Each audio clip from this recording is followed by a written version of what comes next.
अस्सलाम वालेकुम viewers, welcome to हैवक्यूरी.com। जैसा कि HTML ट्रेनिंग हमने स्टार्ट किया तो लास्ट लेक्चर में हमने आपको मार्की टैग के बारे में बताया था।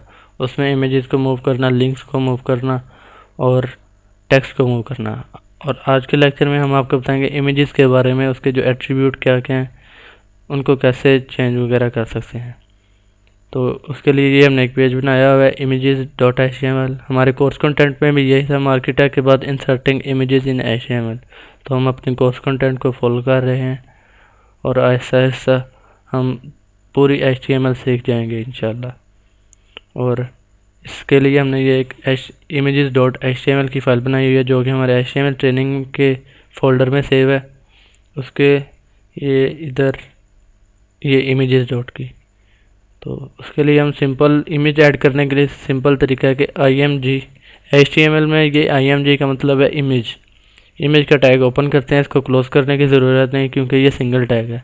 उसके बाद हमने सोर्स देना है इमेज का, सोर्स src लिखेंगे हम इज इक्वल टू, इधर हम इमेज का सोर्स दे देंगे कि सोर्स कहाँ पे इमेज पड़ी हुई है।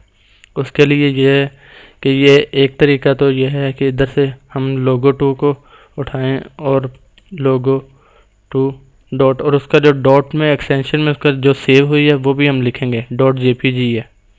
इसको .jpg ऐड कर देंगे, हम सेव करेंगे ब्राउज़र पे। इसको जब रन करेंगे तो ये इमेज हमें ब्राउज़र पे शो हो जाएगी, ये ब्राउज़र पे हमें शो होगी। उसके बाद अगर हमने इमेज हमारी उसी फोल्डर में नहीं पड़ी हुई तो किसी और फोल्डर में पड़ी तो उसको अपलोड करना है। तो उसका क्या तरीका है, उसके लिए ये है कि हम इसको कॉपी करते हैं, इसको हम डेस्कटॉप पे इधर पेस्ट कर देते हैं। अब इसके लोकेशन जो है, इसको अपलोड करने का तरीका है, प्रॉपर्टीज़ में जाएंगे हम, ये लोकेशन इसकी ये आ रही है। इसको अपलोड करने के लिए हम दोबारा इधर इमेज का टैग अपलोड लिखेंगे, इमेज का टैग ओपन किया, src सोर्स दिया। अब इमेज हमारी ये, उसका लोकेशन जो है ये है हमारे पास, इसको कॉपी किया, इधर पेस्ट कर दी। अब इधर हमारा नाम जो है वो रह गया इमेज का, तो उसके लिए हम एक और बैकस्लैश एंटर करेंगे।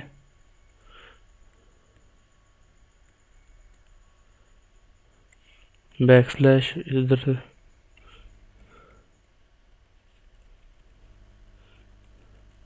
बैकस्लैश लिखी और आगे हमारे इमेज का जो नाम है वो है logo.jpg।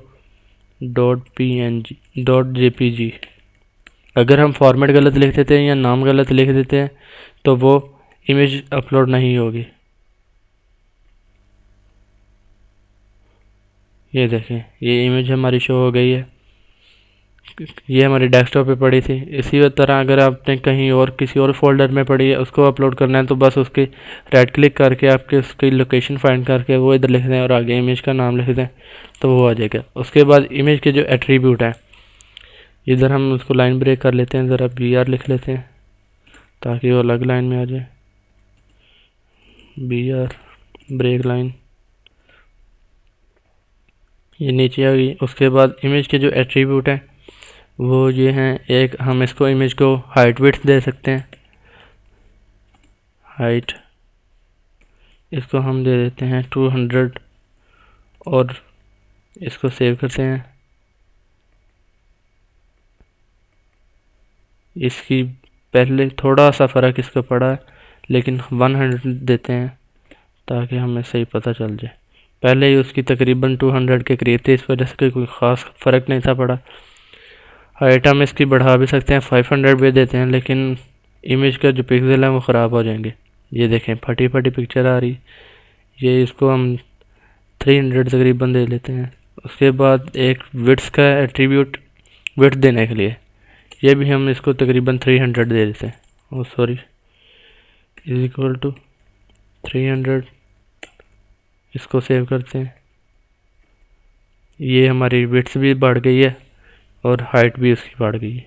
उसके बाद हमने अगर इमेज को बॉर्डर देना है या टाइटल वगैरह देना है तो उसके लिए बॉर्डर का एट्रीब्यूट है, बॉर्डर आएगा, इसके चारों तरफ कुछ भी आ जाएगा, कोई लाइन वगैरह आ जाएगी। उसके लिए बॉर्डर इज इक्वल टू, हम उसका कलर जो उसका बाय डिफ़ॉल्ट वो ब्लैक होगा, 10 रख देते हैं या 5 रख देते हैं। ये उसका बॉर्डर आ गया पिक्चर का। अगर इसको आप और मोटा करना चाहते हैं तो आप इसको 15 कर दें। ये और मोटा हो गया। ये इमेज एक फ्रेम से बन गया। उसके बाद अभी इसका कोई इमेज का टाइटल वगैरह नहीं, तो हमने अगर इसको टाइटल देना है तो टाइटल का एट्रीब्यूट हम यूज़ करेंगे। उसके लिए हम लिखते हैं हैव क्यूरी लोगो। ये हम इसको टाइटल दे देते हैं। रिफ्रेश करेंगे, अब इमेज के ऊपर लेके आएंगे, ये टाइटल शो हो रहा है हैव क्यूरी लोगो।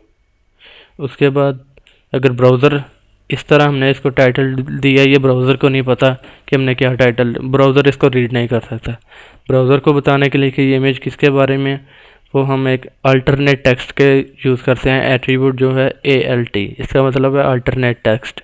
ये हम यूज़ करेंगे ब्राउज़र को बताने के लिए कि हमारी इमेज का क्या नाम है जो हमने अपलोड की है। वो हम लिख देते हैं, वो भी हम लिख देते हैं लोगो ऑफ havecuri.com। ये हम लिख देते हैं। ये रिफ्रेश करेंगे, सेव हो जाएगा। ये हमें इधर नज़र तो नहीं आएगा लेकिन ये ब्राउज़र को पता होगा। इसको देखने के लिए अल्टरनेट हमने इसको नाम क्या दिया है। किसी भी पेज का जो व्यू सोर्स करना होता है कोड उसका, वो ये है कि खाली जगह पे हम राइट क्लिक करें और व्यू पेज सोर्स पे हम क्लिक करेंगे तो वो जो भी हमने कोडिंग की होगी HTML CSS वो हमें शो हो जाएगी। इधर हम व्यू पेज सोर्स करते हैं तो ये हमारी कोडिंग आ गई जो हमने HTML की है। ये हमने इमेज में इधर अल्टरनेट जो हमने दिया लोगो ऑफ havecuri.com, ये अल्टरनेट टेक्स्ट आ गया। ये इधर ब्राउज़र इसको रीड कर सकता है, लेकिन यूज़र इसको पेज सोर्स का जो कोड देखेगा उसको देख के ही उसको पता चलेगा कि हमने क्या दिया हुआ है। उसके बाद इमेजेस को अगर हमने मूव करना है सेंटर में तो हम इसको सेंटर का टैग लगा देते हैं। सेंटर, इधर सेंटर क्लोज कर देते हैं तो ये इमेज सेंटर में मूव हो जाएगी। ये देखिए सेंटर। उसके बाद नीचे वाली इमेज को अगर चेक करना है तो उसके लिए भी यही हम हाइट वेट से ये सारा कॉपी कर लेते हैं, इसको इधर पेस्ट कर देंगे तो ये सब कुछ उधर भी हो जाएगा, लेकिन सेंटर में मूव नहीं करेगा क्योंकि सेंटर का टैग हमने उससे पहले ही ख़त्म कर दिया हुआ।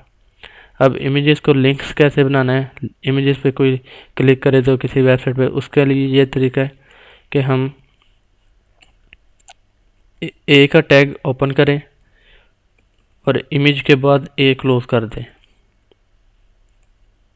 ए का टैग इमेज लिंक बनाने के लिए यूज़ होता है। इसके ए में href hyper reference is equal to, इधर हम देते हैं http://www.havecuri.com।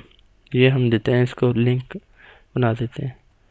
अब ये लिंक आ गया। इसका लिंक का जो बाय डिफ़ॉल्ट कलर होता है वो ब्लू होता है और टेक्स्ट या बॉर्डर का जो बाय डिफ़ॉल्ट कलर वो ये ब्लैक होता है। इसका अगर कलर हम चेंज करना चाहते हैं तो वो हम CSS की प्रॉपर्टीज़ से यूज़ हम करके हम चेंज कर सकते हैं। वो जब आप CSS सीखेंगे तो तब आपको बता दिया जाएगा। तो इस पर अब हम लेके आ रहे हैं तो ये हाथ बना हुआ है, इसका मतलब है ये लिंक बना हुआ है। इस पर लेके आते हैं तो कोई फ़र्क नहीं पड़ता एरो पे। इस पर हम क्लिक करेंगे तो इसी पेज में आ जाएगा, लेकिन इसके लिए हम उसको टारगेट कर लेते हैं ताकि नए पेज में हो। हम इसी पे काम जारी रखें। Target blank. अब ये नए पेज पे ओपन हो जाएगा। रिफ्रेश करते हैं, इसको क्लिक करते हैं, ये नए पेज पे ये आ गई। ये इमेजेस के बारे में जितने एट्रीब्यूट थे वो हमने आपको बता दिए हैं। नेक्स्ट लेक्चर में हम आपको बताएंगे कोर्स कंटेंट के मुताबिक, जैसे कि हम आपको बताएंगे डिव टैग कैसे यूज़ कर सकते हैं। तो आज के लेक्चर में इतना ही। प्रैक्टिस कीजिएगा, अगर प्रैक्टिस नहीं करेंगे तो आपको भूलता जाएगा ये सब कुछ।